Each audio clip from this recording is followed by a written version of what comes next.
Mabel debuted in 2015 and rose to stardom with her hit song Finders Keepers in 2017.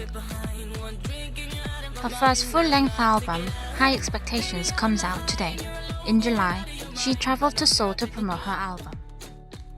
Feels amazing. I'm an album person, like that's how I listen to music. You know, I like to listen to somebody's project from beginning to end, and you know, finally making my own, you know, it's really exciting. I can't wait for people to hear it. It was like maybe a 2-year process from beginning to end, and I'm just like very proud of the result now, and I can't wait to hear what people think.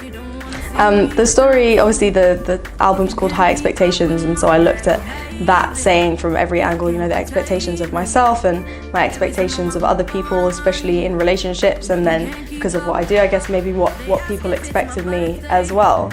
And I'd say that in general, you know, the message is about confidence. It was a confidence building experience for me. I lacked quite a lot of it growing up, and I've come out the other side of making the album and I'm more confident than ever. So to me it was really important to make something that made people feel good about themselves, and that was, you know, the message that I wanted to tell. It was about sort of finding my voice and finding my confidence. Yeah, I just hope that it makes you feel good about yourselves, and that the music is like empowering. That was definitely the message that was important to me, and just enjoy it.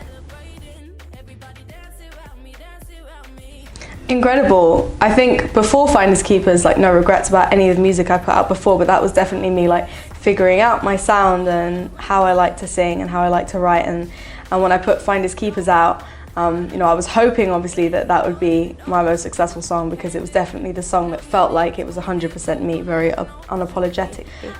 But you never know, obviously. And then I put it out and my fans seemed to love it as much as I did, and that's a really good feeling, because it's scary, like when you put something out that's sort of different to the things that you've put out before.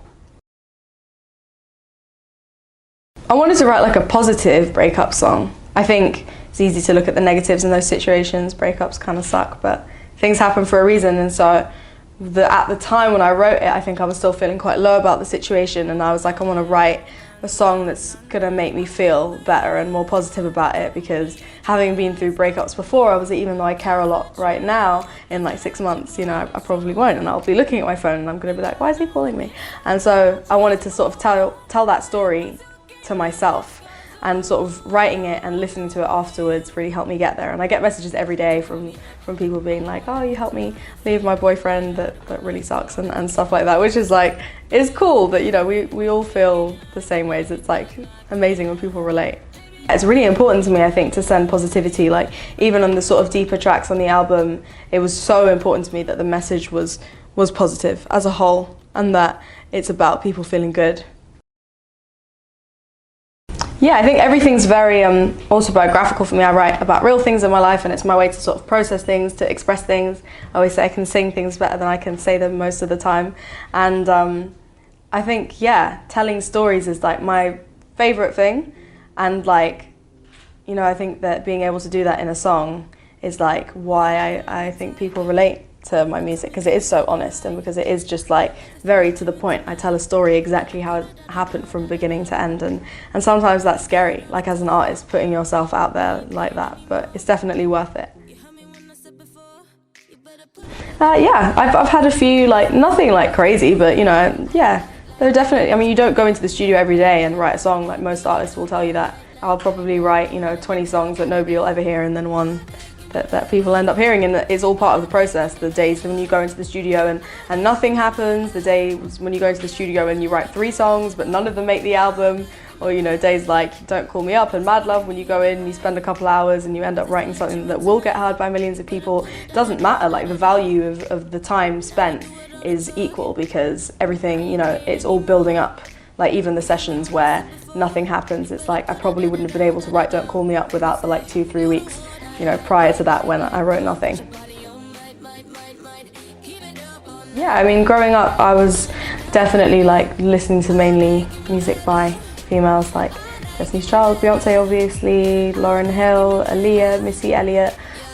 All those like people were very influential to me, and I think because I grew up listening to that music and it was very empowering, I definitely, you know, had in mind when I started writing music that I wanted to sort of carry that message on and make young women feel powerful too.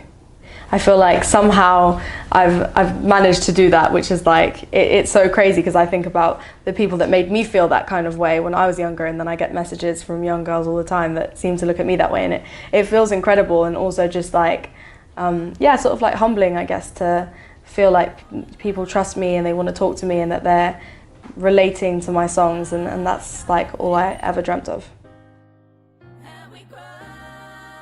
I think it's irrelevant. The only thing that really matters is like what's happening right now. Obviously you can dream and being ambitious is important, but I try not to place too much focus on things that I can't change. Like what I can do is like focus on this interview right now until that's over, and then I'll tackle the next thing.